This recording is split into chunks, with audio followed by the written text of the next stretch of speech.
Greetings, fellow wanderers. Tiki here, And Jacob Wile. and welcome to Wandering Over Yonder. I don't know. I don't know. I still have to get my voice down for this intro.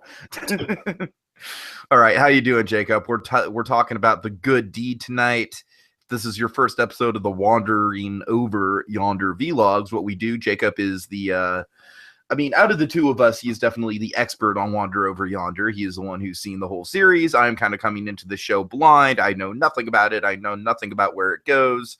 Right now, episode 5 is just basically where I am right now. So that's kind of where we're starting off. Jacob, you've seen every episode of Wander Over Yonder, so you are my guide here through all this insanity. Yep.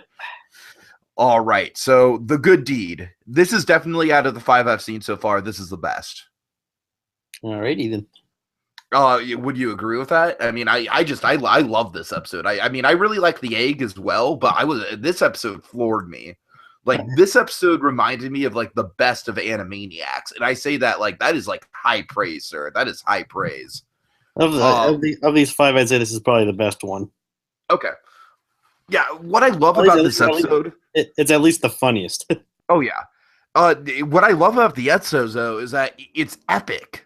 Like, it's just like there's no like, I know that word's overused, but it's just like it's just got this grand scale to it where in 11 minutes so much shit goes down, and so it's crazy. It's crazy. We just kind of have to go through it. Let's go through it as quick as we can. So we start off with Wanderer and Sylvia playing, Wanderer's playing banjo. And there's a hungry rabbit who, this is just depressing. It's like he's on the verge of death right here. Yeah. And then I love this gag where banjo, Wanderer plays the banjo and rewind. That's pretty. Okay, so right off the bat, we're off to a good start there. So Wanderer retrieves a carrot from what looks to be a tree branch, but instead it's actually hanging from a guy's stick who now my humble rumpers won't go.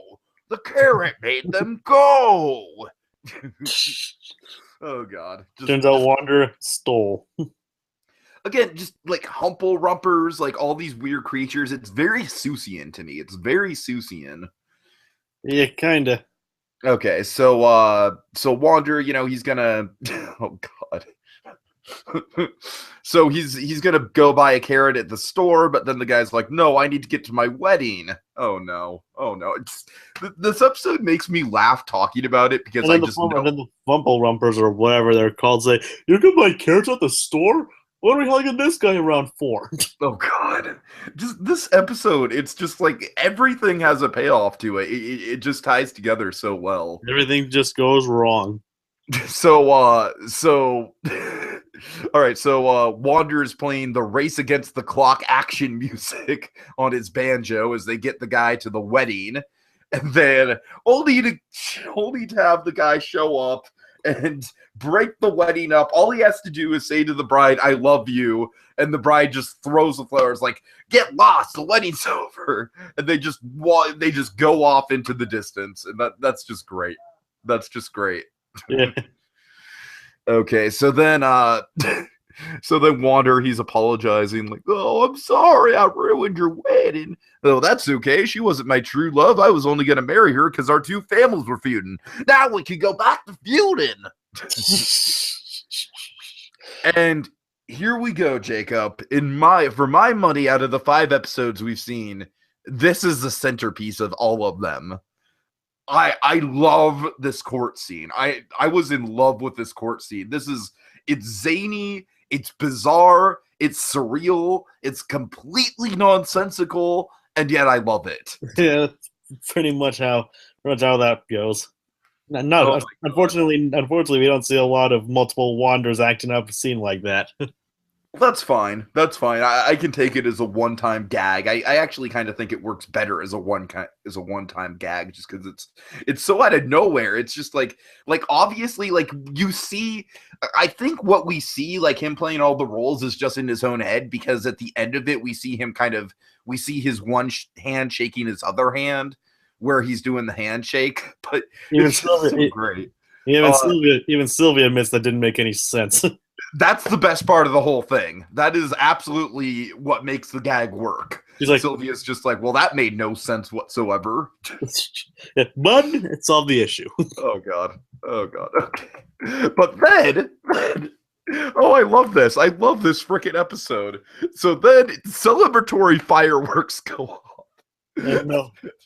Like, I'm sorry, you can tell, like, this is by far the most I laughed in out of the 5 episodes. Like, I've enjoyed the other 4, but oh, this is great.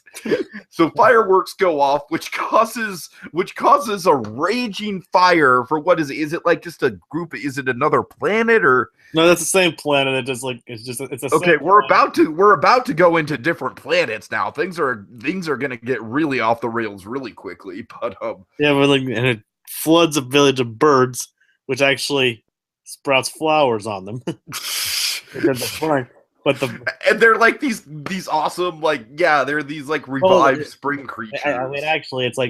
It sets it on fire. Wander takes one of the guns, takes one of those lasers, fires it at a nearby mountain, which melts the ice cap, which floods it, saving them. But then it turns out there was an ice beast that was frozen under the mountain. Which oh god, it just keeps going on and on. Jesus Christ! And we can't really talk about it without mentioning the cutaways to their stunned faces. Right, of course. At that point, I was like, "Are you kidding me?" I'm sorry. This is genius. Like, this is the episode that's making me really get attached to this show. Like, if more episodes are like this, I'm down. I don't really remember every single episode, and some of them aren't really as funny as this one. But unfortunately, a lot of them have their special moments, which makes them unique. We'll see where it goes, but for right now, this like I'm really attached to this. Yeah, okay. I think you'll like it. Okay, so let's see. So the monster loses his snow, but he decides to just get up, and head for the town. And destroyed, which is full of businessmen pigs. Yes, this is like the most fascinating part of the episode for me, because we get like a miniature little Orwellian drama going on with these really depressed looking pigs, like going to their office jobs, and I'm like, that really caught me. That was really fascinating. It's just like, it's like 30 seconds, but it's really like, you feel sorry for these pigs, it really like, it's really just a little vignette of kind of like the day-to-day minutia of office work. You know what I mean?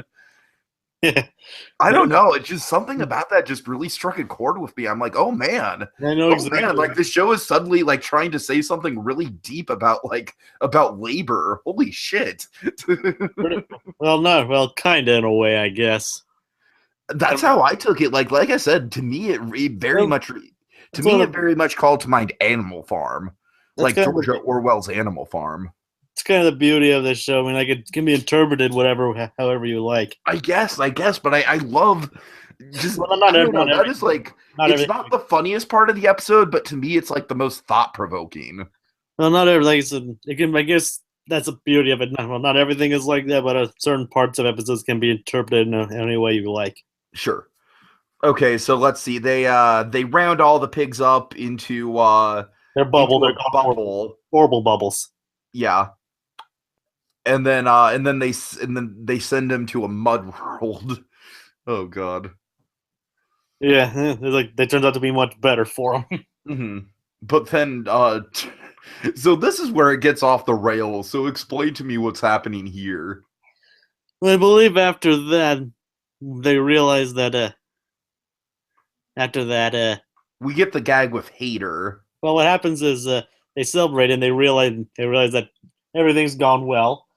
And even the monster is happy about having a city to roll around in and destroy. Oh, the monster is just literally like trying to make a snow angel out of the ruined city. What happens is the pigs declare the planet theirs, which sends a ripple down, which sends a volcano mud, which hits a moon. Volcano moon, which hits a moon, which hits a planet. Yup. Which hits the sun. Yup. Which changes the fortune teller reading Lord Hater's fortune, which makes him mad. and and Hater is not emotionally stable. Yeah, that's kind of obvious. Oh God.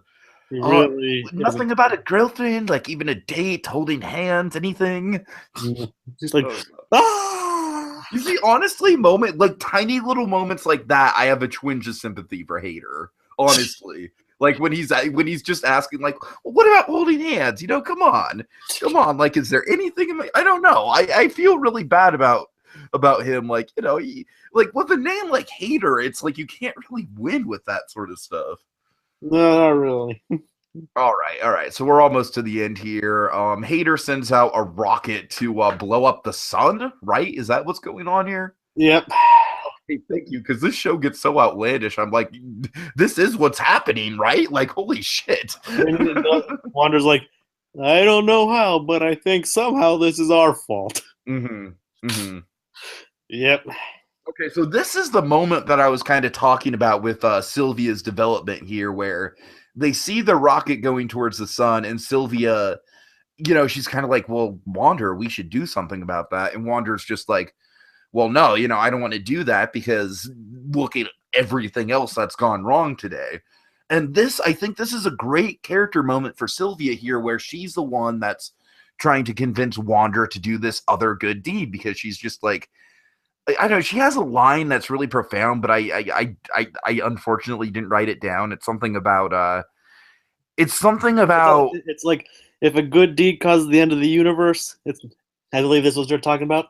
Yeah, right. If a good deed causes the end of the universe, that's not a universe I want to live in anyway. I love that line. And it's, I don't know. I feel like Hater, or I'm sorry, not Hater. I feel like Wander and Sylvia, like Wander is obviously more over the top in his like wants to help everyone thing, but I feel like Sylvia is obviously, she's kind of got that rough exterior, but she's really deep, man. She can pull out some really deep stuff like that. And I think she cares about people on maybe perhaps an even deeper level than Wander does. She just really doesn't do it just to help Wander. I mean, she really does want to help people, mainly because of her own past. Okay, so there's a past there. That's interesting. It's not really deeply explored. It's just like briefly shown what happened. So, okay, in at least one episode of season 2, but all right. Well, and somewhat at the end of this season, but she's really she really wants to make go ahead. She wants to make a change for herself, and like she realizes that traveling with Wander is like what's best for her and others. I really like that message, man. I'm really getting into the show. After 5 episodes, I can say I'm pretty much sold on it. I really didn't know how to feel about it after the picnic. After I saw the picnic, I was kind of worried, I've got to admit. But after 5 episodes, after seeing these 2 blocks of 2 episodes apiece that we've been doing, I think this is a good foundation to go on. I'm kind of getting where the show's going, and I'm excited to see more from these characters. I think these are characters I can really latch on to. Yeah, these are good episodes of what happens when Wander helps too much, right? Absolutely. Later on, like you said, I think it's really inspired and fascinating that they're kind of, when they pair up the episodes, they kind of have a similar theme. I really love that about the show. I think that's a really clever way to tell a story. Well, not everything is like that. There are quite a few of them are, but not every single one I can say is like that. Right. But I just think in general, having that idea in place when airing the episodes, I think that's really cool. So yeah. Okay. And you know how, like I said, how this one is like when he helps too much, it causes problems. And later on in this season, there's an episode where he can't help anybody at all, and it causes problems for him. Okay. Ironically titled "The Helper." All right. So how does this episode end? Well, Sylvia's speech manages to cheer up Wander. They race towards the missile. We had Wander in the style of a 70s kung fu movie in space. Which is, I mean, how else could you describe that? The whole silhouette against the sun thing. It's like Crouching Tiger, Hidden Dragons kind of stuff. In front of the sun. He lands on the nose of the missile, while completely ignoring the laws of physics. Of course, right. He doesn't breathe. Of course, they don't breathe in space, but they ignore basically everything else. They at least address the breathing in space where he's holding his breath. I'm glad they at least address that. Yeah, but everything else is like, okay, what are physics anyway? Exactly. Right. But who cares? Who cares? It's a cartoon. I mean, like, Oh god. hey, who cares? It's a cartoon. Anyways, he lands on its nose, causing it to spin around and head for the opposite direction, saving the planet, saving the sun, and hitting Lord Hater's ship. Yep. Womp womp. And at the end, Beepers and Hater are seen floating through space. And take note, this is the only time he actually asks Wander for his help. It's like, little help here, but nope. We get a little return to the backwards banjo gag too. Yep. All right. And so that was a good deed. And also one of the few times Wander actually refuses to help somebody. Very true. All right, so that was a good deed, Jacob. Really, really strong episode, I think. Like I said, just the scale of this, just the inventiveness of it. Like, it starts out very small scale where it's like, stealing the carrot to feed the rabbit. It is like, the act of stealing the carrot to feed the rabbit, like, just ends like in a cataclysmic sort of like blowing up the sun. And I love that. I love how it can get from point A to point B in 11 minutes. And I think all the gags in the episode are strung together really well. Everything makes sense. It's great. I love this episode. So yeah, it's one of the earlier episodes. This is a pretty good one. Okay. So the next episode is called The Pet, a 22-minute episode, which takes several cues from horror. Interesting. Okay. Most notably Alien. Okay, so yeah, we'll definitely look into that sometime soon. Which also shows how much Sylvia cares for Wander.